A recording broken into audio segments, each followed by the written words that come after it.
Hello বন্ধুরা, welcome back to my channel Piyari কিচেনে। আশা করি সকলেই ভালো আছো আর আমিও খুব ভালো আছি। আর শীতকাল তো চলে এসেছে, আর শীতকাল মানেই নলেন গুড়ের পায়েস। আর যে কোনো পিঠে পায়েস যেটাই আমরা তৈরি করি না কেন, শীতকালে কিন্তু আমরা নলেন গুড়টা ব্যবহার করবই। আর নলেন গুড়ের এত সুন্দর একটা স্বাদ থাকে বা টেস্ট থাকে, যেটা আমরা কখনোই ভুলতে পারি না। তাই দেখতে থাকো পুরোপুরি ভিডিওটি, একদম স্কিপ না করে।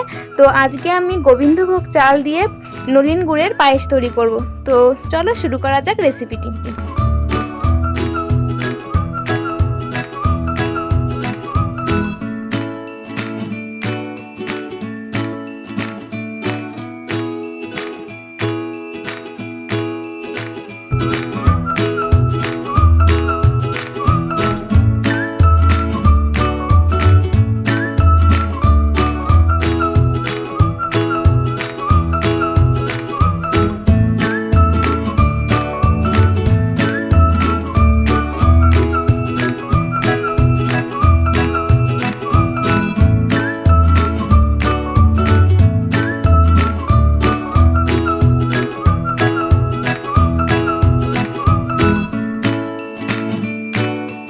তো বন্ধুরা দেখো, এখানে আমি 1 কিলো গোবিন্দভোগ চাল নিয়েছি। আর দেখতেই পাচ্ছ, এটা আমি একটা কুলোর মধ্যে রেখেছি। তো আজকে আমরা 1 কিলো চালের পায়েস রান্না করব। তো অনেক পায়েস হবে।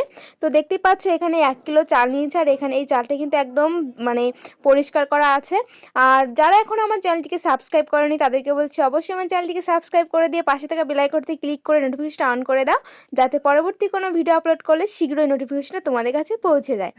তো বন্ধুরা দেখো, এখানে আমি দুধটা কড়াইতে ঢেলে নিচ্ছি। তো এখানে আমি 4 কিলো দুধ নিয়েছি। তো 1 কিলো চালের জন্য 4 কিলো দুধ নিয়েছি আমরা। আর এখানে দেখতে পাচ্ছ, রান্নাঘরটা অতটা ভালো নয়, এটা মানে পুরনো রান্নাঘর। তো নতুন করে একটা রান্নাঘর দিয়েছিল, ওর জন্য এটা পুরনো রান্নাঘরে আজকে রান্নাটা করছি। তো দেখতেই পাচ্ছ আশেপাশে একটু ভাঙাচোরা রান্নাঘর দেখাই যাচ্ছে। তো সেটা কোনো ব্যাপার না, তোমরা একটু কষ্ট করে ভিডিওটা দেখে নিও। তো দেখো, আমি কড়াইতে এখানে সব যেটুকু দুধ এনেছিলাম, তো সেইটুকু সব দুধটা আমি এখানে কড়াইতে ঢেলে নিয়েছি। আর এখন আমি দুধটা ভালো করে জাল করব। আর আমি আজকে যেভাবে পায়েসটা রান্না করছি, অবশ্যই এইভাবে একবার বাড়িতে ট্রাই করে দেখবে। খুবই ভালো লাগে খেতে, আর দারুণ একটা ফ্লেভার থাকে পায়েসের মধ্যে। আর তো দেখো, আমি সবার প্রথমে কিন্তু পায়েসের দুধটা ভালো করে ফুটিয়ে নিচ্ছি। আর দুধটা কিন্তু ভালো করে একটু জাল করে নিলে কিন্তু দুধের একটা সুন্দর একটা ফ্লেভার আসে।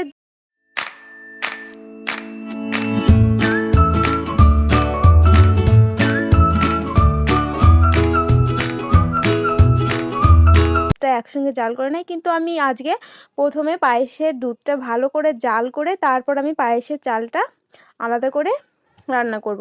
তো কি করে করি সেটাই তোমরা দেখতে থাকো পুরোপুরি ভিডিওটি, একদম স্কিপ না করে। তো বন্ধুরা দেখো, এখন তো শীতকাল চলে আসছে। আর শীতকালে কিন্তু নলেন গুড়ের পায়েস খেতে কিন্তু সত্যি খুবই ভালো লাগে। আর যে কোনো পিঠে বা পায়েসের মধ্যে এই পাটালি গুড় বা নলেন গুড়টা দিলে কিন্তু সত্যি খুব ভালো লাগে। তো দেখো, আমার দুধটা কিন্তু জাল করা হয়ে গেছে। আর দেখতেই পাচ্ছ, দুধটা কিন্তু অনেকটা কমে গেছে, মানে আমি একটু ঘন করে জালটা করে নিয়েছি। আর এরপর ওই কড়াইতেই আমি এখানে জল দিয়ে দিচ্ছি। তো তোমরা ভাববে যে এত দুধ তাহলে জল কেন ইউজ করছো? তো জলটা দেওয়ার কারণ হচ্ছে, চালটা আগে থেকে একটু ফুটে গেলে এই পায়েসটা মানে খুব ভালো হয়। তো দেখো, আমি জলটা ফুটে গেছে, তারপর আমি এখানে চাল দিয়ে দিয়েছি। আর এই জলের মধ্যে কিন্তু আরেকটু যখন চালটা ফুটবে, তারপর আমি সম্পূর্ণ দুধটা দিয়ে দেব। তো দেখো, আমার জলে কিন্তু জালটা ফুটে গেছে প্রায়। তো এরকম করে জলের মানে চালটা আমি ফুটাতে থাকবো। তো দেখতেই পাচ্ছ। আর এরপর দেখো, আমি এই দুধটা সম্পূর্ণ দিয়ে দিচ্ছি। আর উপরে দেখতেই পাচ্ছ দুধের উপর খুব মোটা একটা সর পড়েছিল, দেখতেই পাচ্ছ। তো এটা কিন্তু সর পড়ে, দুধের উপর যে সরটা থাকে, আর ওটা পায়েসের মধ্যে দিলে কিন্তু সত্যি খুব ভালো লাগে খেতে।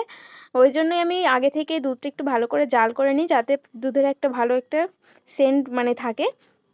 তো এখানে দেখো, আমি দুটো কাঁচা তেজপাতা দিয়ে দিয়েছি। আর আগে দুটো দেওয়া ছিল, ওটা বৌদি ভুল করে দিয়ে দিয়েছিল। তো পরে আমি ওই তেজপাতা দুটো দিয়ে দিয়েছি, দেখতেই পেলে।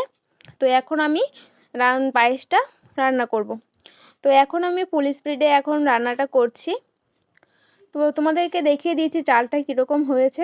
তো বন্ধুরা, এইভাবে অবশ্যই একবার বাড়িতে ট্রাই করে খাবে, আর কেমন হয়েছে সেটাও আমাকে বলবে। তো দেখো আমি জালটা করা হয়ে গেছে প্রায়। তো বন্ধু আরেকটা কথা বলতে ভুলে গেছিলাম, তো চালটা দেওয়ার পরে কিন্তু আমি এখানে পরিমাণ মতো নুন দিয়ে দিয়েছিলাম।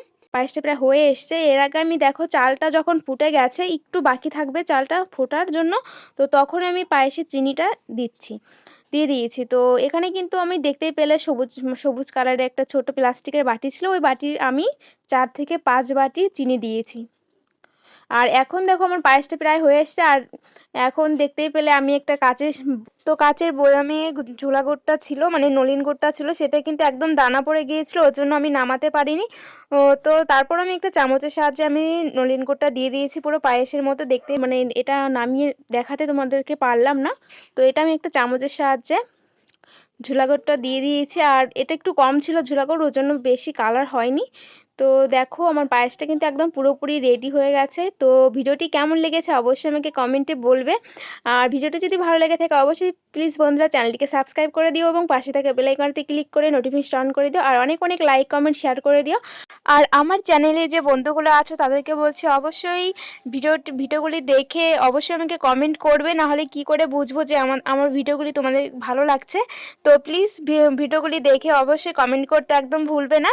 তো দেখতেই পাচ্ছ আমি একটা প্লেটে নামিয়ে নিয়েছি পায়েসটা, আর উপর দিয়ে একটু কাজু কিশমিশ দিয়ে ভালো করে একটু ডেকোরেশন করে নিয়েছি। তো ভিডিওটি কেমন লেগেছে অবশ্যই আমাকে বলবে, আর লাইক কমেন্ট শেয়ার করে দিও। তো এরকম ভিডিও নিয়ে আবার দেখা হবে নেক্সট কোনো ভিডিওতে। তো ততক্ষণ পর্যন্ত সকলেই ভালো থাকবে, সুস্থ থাকবে। আর এখন কিন্তু প্রচুর শীত পড়ে গেছে, সবাই ভালো থেকো, সুস্থ থেকো, টাটা।